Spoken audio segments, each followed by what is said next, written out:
नमस्कार दोस्तों। अभी तक मैंने कक्षा 10वीं की कोर्स ए का सीबीएसई के कोर्स ए का हिंदी का पाठ 1, 2, 4 के अर्थ आपको बता चुकी हूँ। अब ये देखिए पाठ 5 है, क्षितिज भाग 2। इसमें 2 कविताएं हैं छोटी छोटी, सूर्यकांत त्रिपाठी निराला की उत्साह और अट नहीं रही है। तो सूर्यकांत त्रिपाठी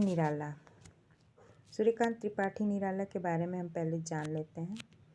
यह बहुत ही जाने माने कवि हैं, परंतु इनके जीवन में बहुत ही दुखों का भंडार रहा है। ये कभी भी पहले के कवि आजकल की कवियों की तरह नहीं हुआ करते थे कि एकदम अमीर हैं, कुमार विश्वास की तरह एकदम जहाँ जा रहे हैं वहाँ एकदम अपना झंडा गाड़ रहे हैं। ऐसा कुछ नहीं होता था। बस ये लिखते थे और मौन रहते थे। कभी कभार कहीं बुलाया गया तो गए। तो सूर्यकांत त्रिपाठी निराला का जन्म देखिए, यहाँ से आप लोग पढ़ सकते हैं इसको। इनका जन्म, इनकी मृत्यु, इनके जो प्रमुख रचनाएं हैं, इन पर मैं ज़्यादा टाइम नहीं लूँगी क्योंकि वीडियो काफ़ी बड़ा हो जाता है और मेन चीज़ रह जाता है। तो अगला है उत्साह। ये इनकी सूर्यकांत त्रिपाठी निराला जी की कविता है। 2 कविताएं हैं इसमें छोटी छोटी, एक उत्साह और एक अट नहीं रही है।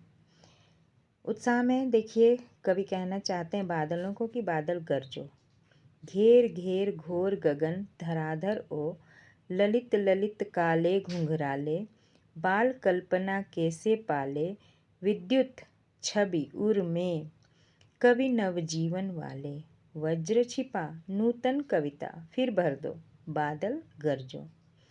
विकल विकल उन्मन थे उन्मन, विश्व के निदाघ के सकल जन, आए अज्ञात दिशा से अनंत के घन, तप्त धरा जल से फिर शीतल कर दो, बादल गरजो। कहते हैं कवि बादलों से आग्रह कर रहे हैं कि बादल आह्वान कर रहे हैं बादलों का। कहते हैं कि बादल तुम गरजो, घनघोर रूप से आकाश को घेर लो, चारों ओर अंधकार छा जाए। अर्थात तुम ही विध्वंस, क्रांति और विप्लव का रूप हो। तुम्हारा रूप कभी कभी अत्यंत कोमल, सुंदर और कालिमा युक्त धुंधला होता है।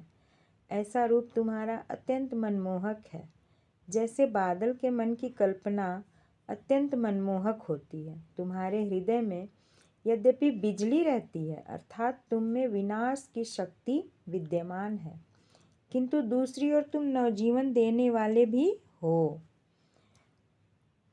बादल अंकुर को प्रस्फुटित करते हैं, मतलब जो बीज हम डालते हैं उनसे छोटे छोटे कपोल पौधे निकलते हैं, वही प्रकृति के विनाश का कारण है।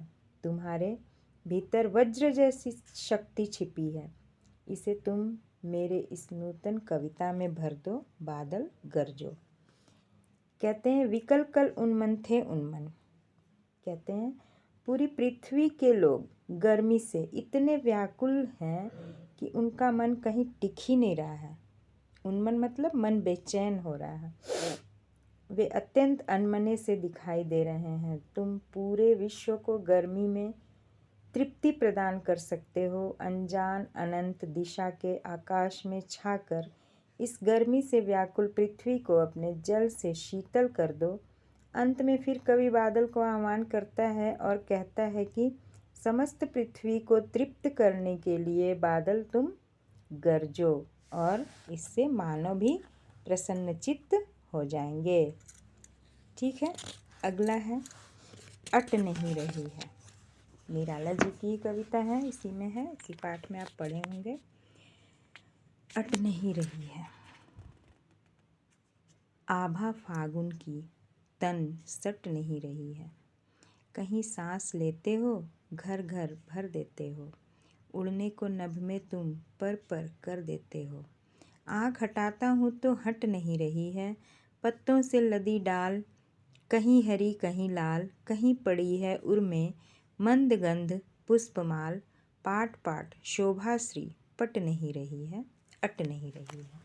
ठीक है, छोटी सी कविता है यह भी। कवि कहते हैं कि फाल्गुन के महीने में चारों ओर मादकता है, आभा फागुन की खूबसूरती। फाल्गुन जिस समय होली होती है ना। फाल्गुन के महीने में चारों ओर मादकता है, प्रकृति की सुंदरता से पृथ्वी का आकर्षण अलौकिक है। उस सौंदर्य को देखकर कवि कहता है कि इतना अपूर्व सौंदर्य मेरी आँखों में समा नहीं रही है। समाने को कवि अट कह रहे हैं। कहते कि मेरी आँखों में इतना अपूर्व सौंदर्य समा ही नहीं रहा है। मेरा शरीर इस सौंदर्य को देखकर रोमांचित हो रहा है।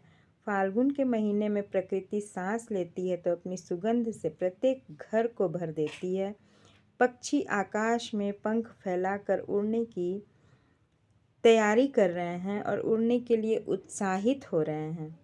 आकाश में पंख फैलाए पक्षी उड़ते दिखाई देते हैं और कहते हैं कि ऐसा मन करता है कि मैं देखता ही रहूं। कवि कहते हैं कि आँख हटाने का मेरा मन ही नहीं करता, और जब मैं आँख हटाता हूँ अर्थात आँखें बंद करने पर भी फाल्गुन की सुंदरता मेरी आँखों से दूर नहीं होती। पत्तों से लदी हुई पेड़ों की सुंदर डालों की हरियाली और लालिमा युक्त फूलों से भरी डालों की सुंदरता हृदय में समा गई है।